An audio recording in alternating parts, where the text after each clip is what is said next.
Google AI Studio versus Vertex AI versus Gemini. Which one is better?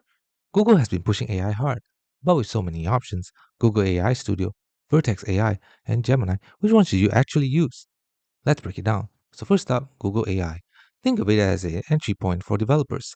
It's lightweight, browser-based, and lets you quickly test and deploy prompts with Gemini models. It's perfect for prototyping, small apps, or if you just want to play around without heavy setup. Next, Vertex AI.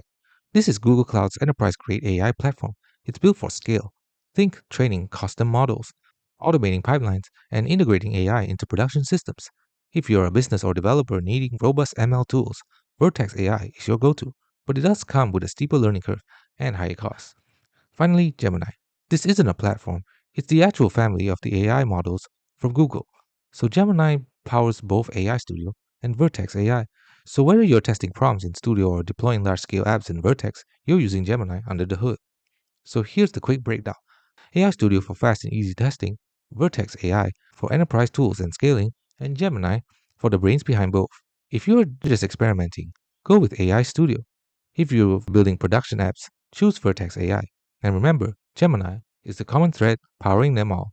So which one fits your needs?